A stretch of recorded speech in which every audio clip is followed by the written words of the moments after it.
Get in the know. Non-stop Vikings talk. It's Purple Daily on Score North and ScoreNorth.com. Purple Daily, presented by Surly Brewing Company.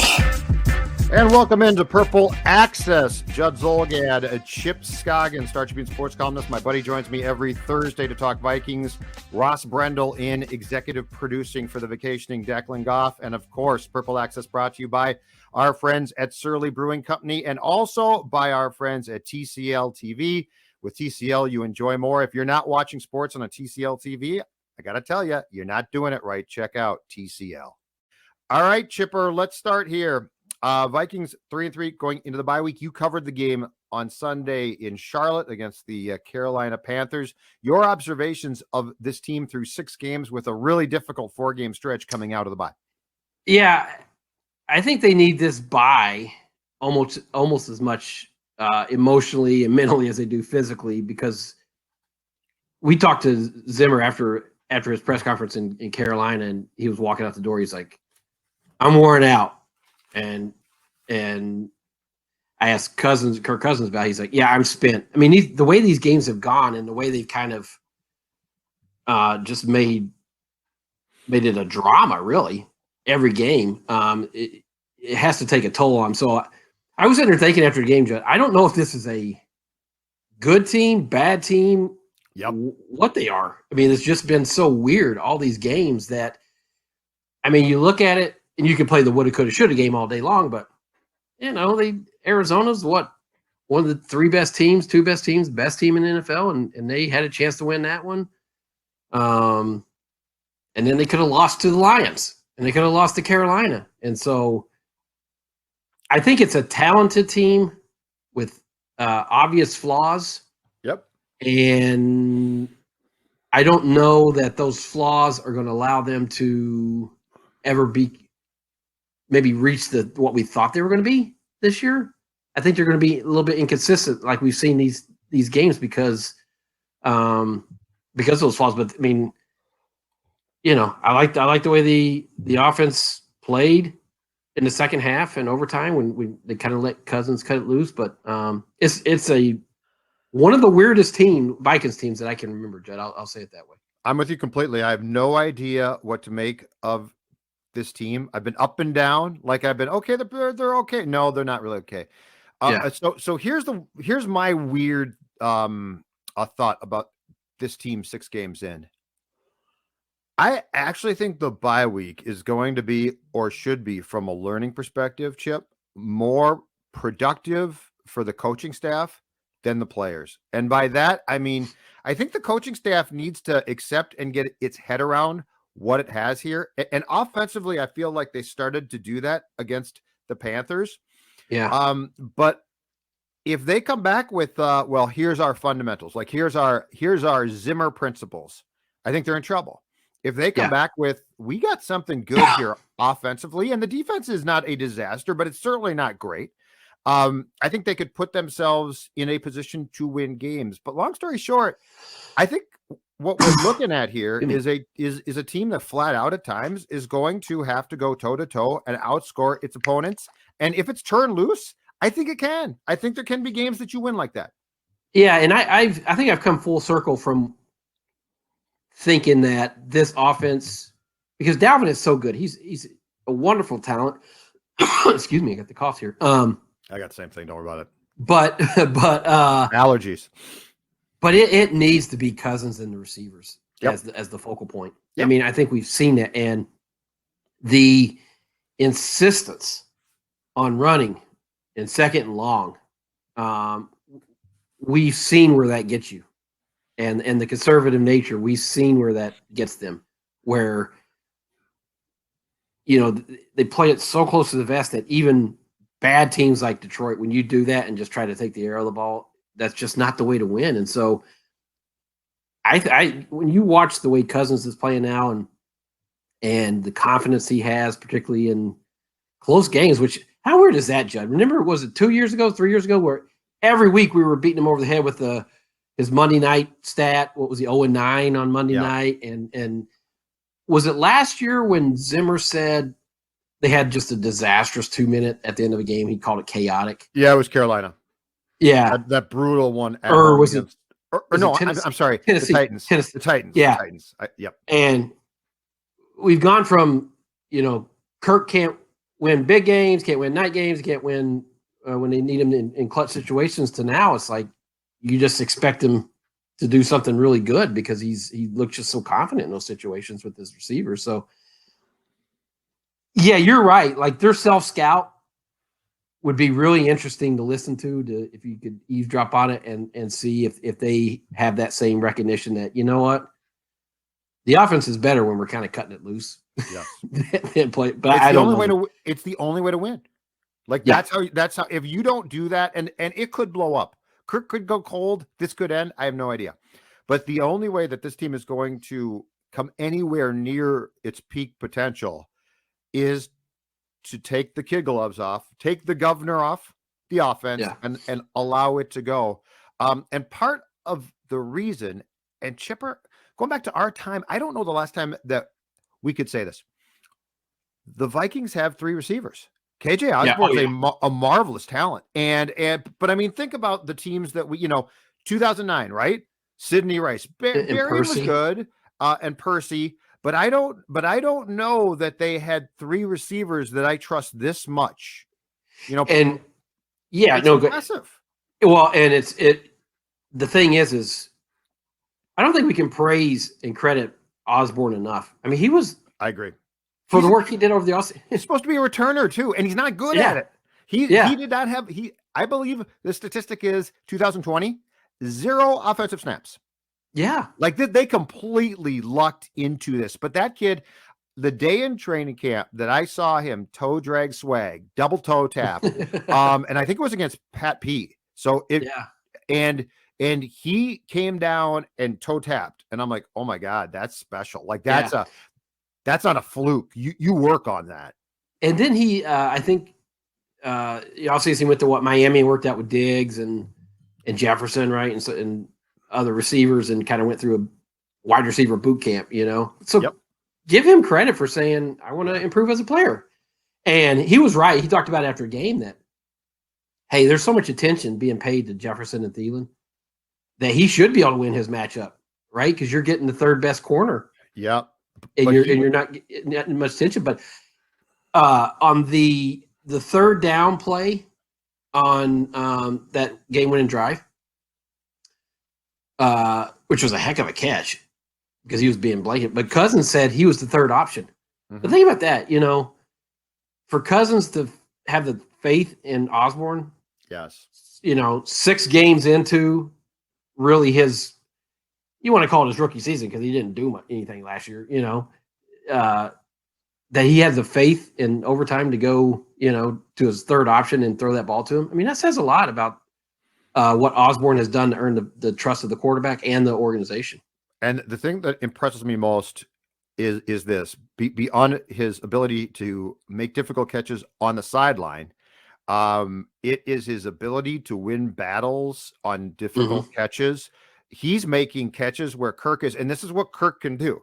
Kirk's really good at a couple of things, at least 2 things. One is that deep ball that he dropped into Jefferson. He can make that throw 8 out of 10 times. The other one is he can fit the ball in if the receiver is willing to give himself up to catch it. KJ Osborn is. And think about this too. Where could this, if KJ Osborn does not emerge, where is this conversation? Because we all know Irv Smith Jr. was supposed to be basically wide receiver 3. And I know officially he's a tight end, but he was supposed to be wide receiver 3, and he was going to be an enormous part of this entire thing. He's gone now. If Osborn does not emerge, I'm not saying that you're in huge trouble, but the dynamic is different. So Osborn, I'm with you. We cannot say enough good things about this kid and what he's done, especially with Irv Smith out. And I would say Conklin too. I mean, he's a nice player. The Vikings just, before we started here, tweeted out that was the first time they had 4 receivers with 70 yards receiving in a game since like 84 or something. It was crazy. But you mentioned throwing the deep balls, and I think the thing we talked about last week, remember, was the numbers were kind of weird with Cousins because he was 8th at the time in the league in pass attempts. But if you looked at really dug into the stats, the next gen stats, that his intended air yards was way down. He was like 25th, so he wasn't throwing the ball down. It was a lot of check downs and short, high completion percentage, but not really taking shots. And you see when he does, he can throw the ball down the field to Osborn, to Jefferson, to Thielen. There are opportunities there if they will just do it, if they'll take them and play a little more risky football. And I don't even know if it's risky, but it's just, play more modern football and throw the ball down the field, So, and they're going to have to, Judd, because when you look at, and we'll get into Pat Peterson in his absence, when you look at the quarterbacks that they're going to be facing, it's going to be some shootouts, Judd. I mean, they're going to have to be able to win high scoring games. I think. I don't think this, hey, let's ball control and win 2017. Nope. That's not going to work coming out of the bye. I don't think. Nope. They are going to have to win, and they can. I go back to, I think it was Kirk's first year, the Thursday night game against the Rams at the Coliseum, and they lost that game. But that was a tremendous Rams team offensively, and the Vikings defense got gouged that night. But Kirk held them in that, and like they went back and forth. There is no reason why this team is not capable of winning that exact game. And I know it's going to drive Zimmer crazy. He's going to be like, but that's what you're talking about. I agree completely with you on that. Was that was the same week, Judd, that the Chiefs had like a 55-something game with somebody else? The Chiefs? That game was with the Rams on a Monday night. It was the next week. Okay. But I remember, was it like the next week or something? Because I remember Zimmer saying, those kind of games are going to drive me out of the NFL. Yes. So you're right. It drives him crazy, but it's like, hey, Mike, this is what might be coming down the pike here, coming out of the bye, because you're right. These quarterbacks that they're going to face, you're gonna have to rely on Cousins to really kind of keep pace and go blow to blow with him. And the guys around him. Like, that's the thing about it. This is Kirk Cousins and company, but the company's really good. Yeah. Yeah.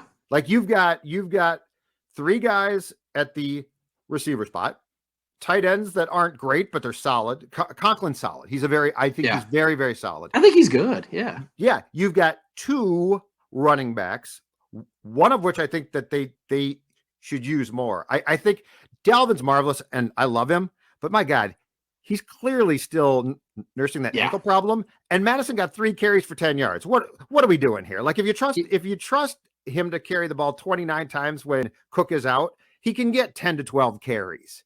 But anyway, my point is, all of those skill position guys, you gotta let them ride, because they're actually your hope.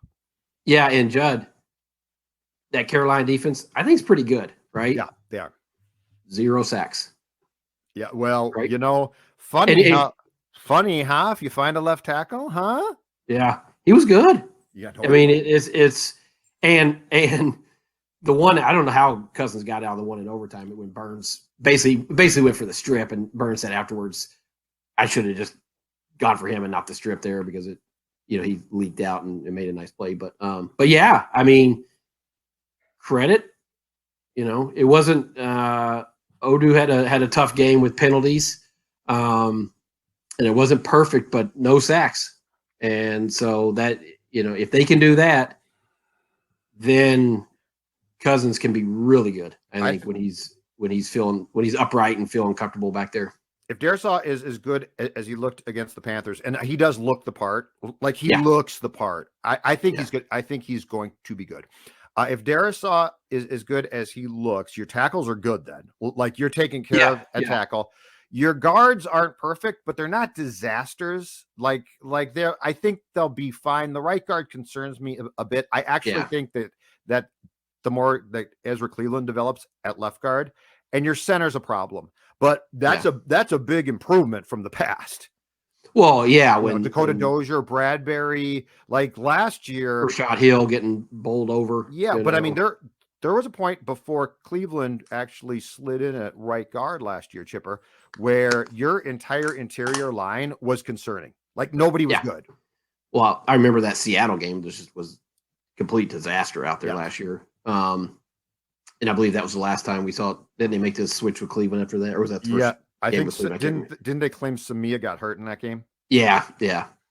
So no, yeah, I mean it's the way that the first half Sunday was just for both teams. It was I don't even know what that was. As a tweet at halftime, it's like, let us never talk about that again. That first half, but the way they came back, and again, I think that Cleveland defense or that Carolina defense is pretty good. Mm-hmm. So I think they found the right kind of balance of because Dalvin still wound up with 29 carries, which is he had 29 carries and Madison had 3, which I don't. Yeah. Like, I know Cook's great, and he statistically had a great day, but to me, that's an abuse of a player when you have a guy who's so capable. And I'm not saying that it should be 50-50. I am saying 3 carries for a guy who, when Cook is out, you basically give the ball to 25 times or something. You could probably give him the ball 12 times. Yeah, it is. 10 times. They're not going to do that. Yeah, it's. I know. You get in the game. And I know, but this is the best plans that you have going in, and I don't know what their plans were going in, but I think they just get in the game and you know what, we're riding Dalvin. Let's just But I hate that thought process. Like there's so much more there when you have multiple guys. Now, if Cook was 100%, I might not. But he clearly wasn't. Still, he had a great game statistically, but he was limping. He was he can't plant that foot that well yet. And he even said afterwards, I mean, he looked tired, Judd. I mean, he needs this bye in the worst way. Yeah. I don't know if he'll get 100% healthy, but you know what? I think this is going to be just a narrative that does not go away as long as he's here. As long as he's, has that explosiveness. I just think they're gonna use him and not pull back. I mean, we've been talking about this for how long? They got to pull back on his and they just don't. So I think they feel like. I think they have the right. I think that second half was the right balance. Take shots down the field. Trust your quarterback. Yes. Let him be the focal point of the offense. And as you said, let the receivers shine. Let the receivers. Thielen was great. Jefferson wasn't great for him, but had a damn good day. But the play that I absolutely loved offensively, I think it was on the Vikings' first or second drive, and it missed. But the deep shot to Jefferson on the post route, that's what I want to see. And they went back to it, but I mean, that's what I want to see, a commitment to that, because that's going to work. Like Kirk missed, he shouldn't have missed, but it's the right idea. Yeah, and don't just, all right, we took a shot. As children should say, that's just a long foul ball. Well, keep throwing it. And it sets the defense up to be cognizant of what you can do. Yeah. I want that. Yeah. And I'd like to see, there's only so many plays, and we're talking about Thielen, Jefferson, Dalvin, but I'd like to see more of Osborn. I mean, we see him in those, late game, killer, you got to make a play here, and he's shown up there, but it'd be great to see him get a few more touches. But again, there's only one football and so many plays, so you're gonna everybody can't have equal touches. But you're right. When I say trust him, I'm saying trust Cousins and those receivers. I mean, let it. Don't be afraid to get in the shootout. I think you're gonna have to at times. Yeah, because you got Dak first. In that offense, Lamar Jackson, and then Herbert, and then Aaron Rodgers. So, ready or not. But I mean, you're going to have to. If you don't embrace that, if you're just like, no, we're going to be more stout defensively, you're going to lose games. It's stubbornness. Yeah, and as you look at their defense now, they're going to be without Pat Peterson for 3 games. I don't have a good handle on Zimmer's defense because Lions are terrible. Sam Darnold is awful. Yeah, he's I mean, that was like Christian Ponder. Yeah. I mean, and way he just – and guys dropped balls, but he was still terrible. Yeah, I mean, it wasn't all him because I think I saw – someone said that – I saw 6. It felt like about 30. I mean, it was unbelievable. I thought it was 10 or more, but I think PFF charted it as 8 drop passes. It felt like – I mean, the one guy name's slipping my mind. I think he had 4 himself, but then they give up a 96-yard drive. It's just like, what in the world? And now you're going to lose your best quarterback, and so you're going to it's going to be Breland and McKenzie and Cam Dantzler. And so, I don't know. I mean, it's going to be a tall order for that secondary. And Breland's improved the last 2 games, but he scares me. Yeah, he has. I mean, Pat P had played really well, and Peterson had stabilized it. Like, I think that's what I liked. He stabilized things. He's such a professional. Like, you could tell he's going to get beat at times, but he knows exactly what he is doing. Like Breland, it feels like he's freelancing more or something. And Dantzler, who I actually think might be fine eventually, but Pat P just brought such a stabilization that I felt they didn't have last year. And I'm afraid at his age with a hamstring, I think it might be more than 3 games. Yeah. Well, I'm sure they have degrees of them, but it's just. But you can't get them hurt again. And those things can flare up. You just don't know, So, I'm sure Zimmer's at the ranch, like mulling over how he's going to help that back in, and you're going to have to blitz and do different things. But, he's probably calling Rick and saying, have we traded for a veteran cornerback yet? Yeah, I didn't go to Spillman's. He always has his bye-week presser. It sounds like they're not going to do that. It's Rick. We are not trading Percy Harvin. Yeah, we'll see if they do. But we are not going to trade Stephon Diggs. Here's a name for you.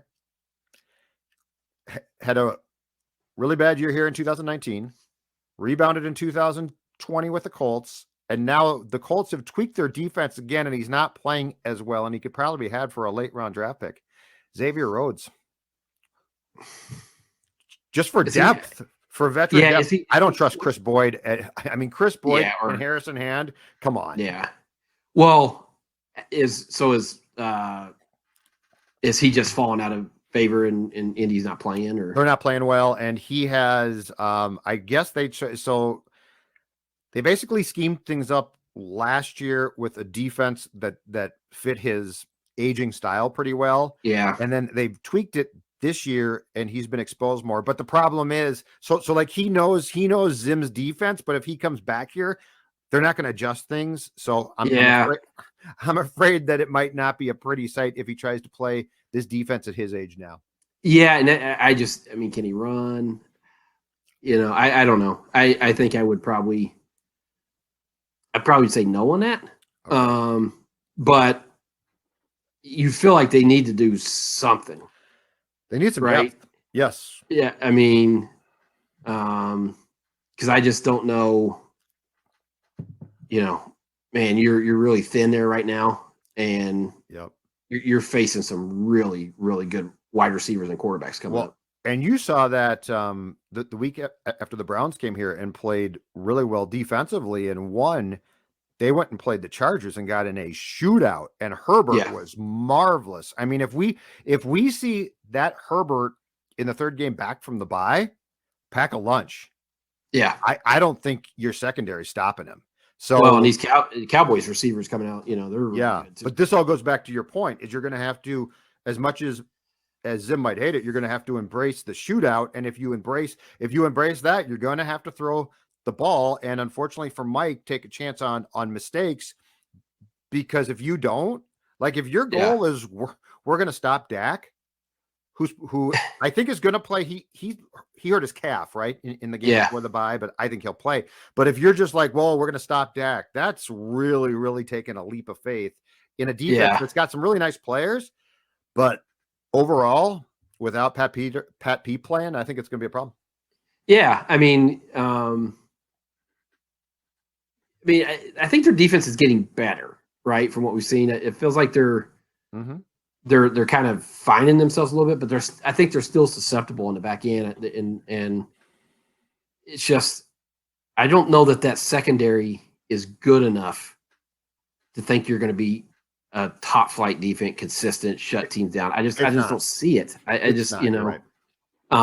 think they're just going to be too vulnerable at the cornerback position, and they're going to give up plays. And so, I think it's, they always talk about complementary football. It's like, well, if that defense is, if they're going to give up points, I don't think Zim's model for how he wants a game to go. I just don't think his team is built that way. Yeah. Now here's my. I think the offense is built differently, and I think the defense is not capable of holding teams down. And my question, good teams. Yeah, and my question to you is, here's the problem: who's going to tell them that? Clint Kubiak can't. He's too young, and he's wants his job. Like, who's going to tell Spielman? Who's going to sit Mike down and be like, I know how you watch film, Mike, but here's how we're going to watch film. Yeah. Well, I think it's going to be one of those things where the game determines it.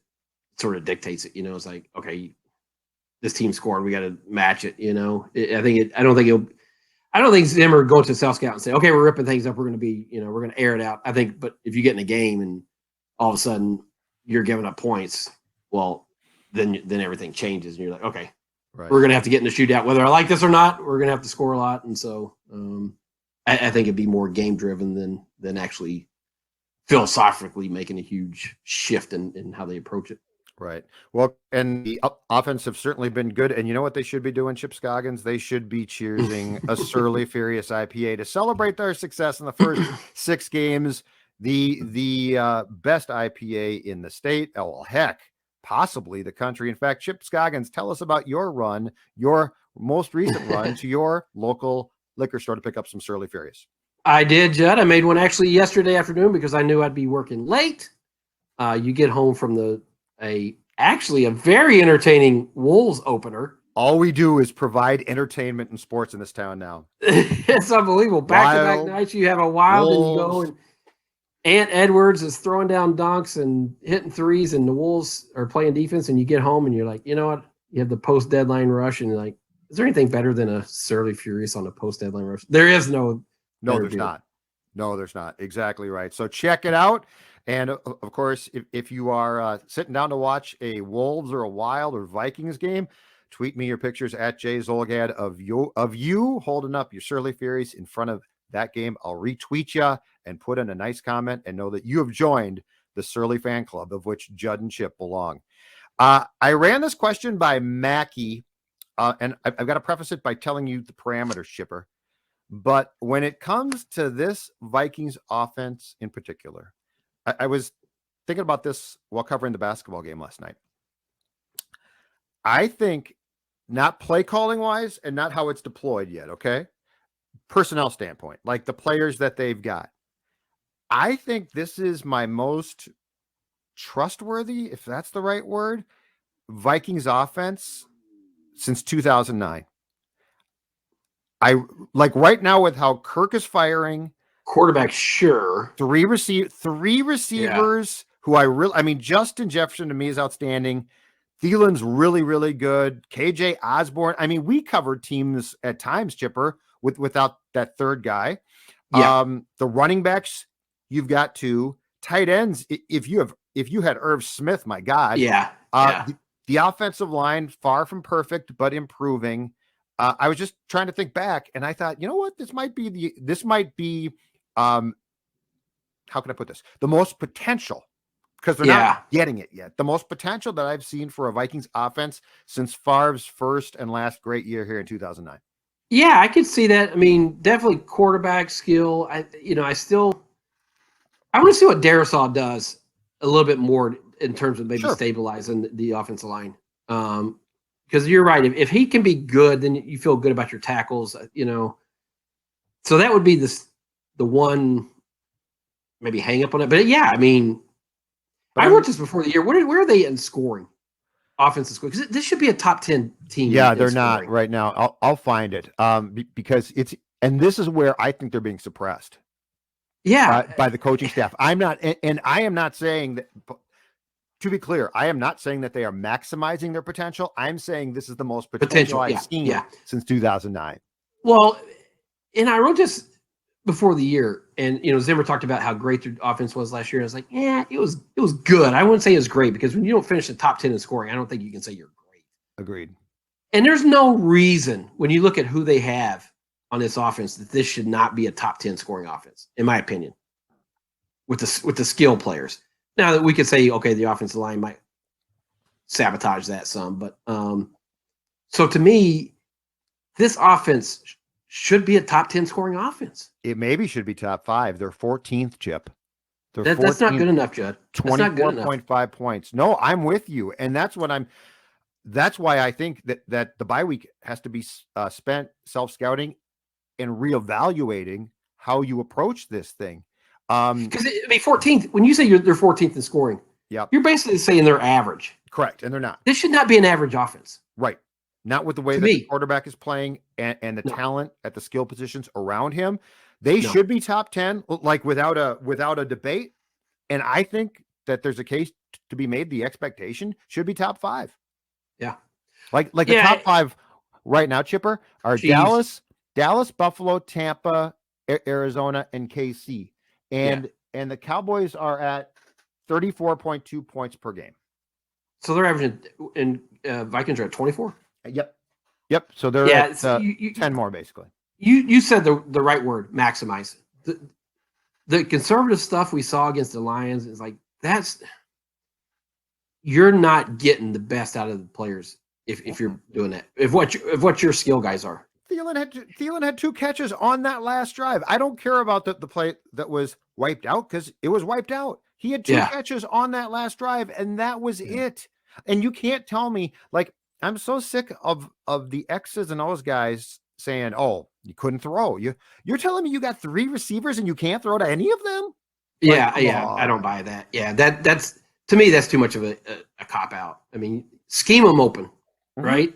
I mean, these other coaches find ways to scheme guys open. Well, and who can cover 3 guys? Yeah, like Jefferson might be no go.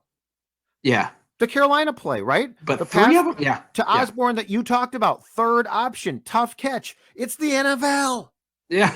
And he made the catch and he made the throw.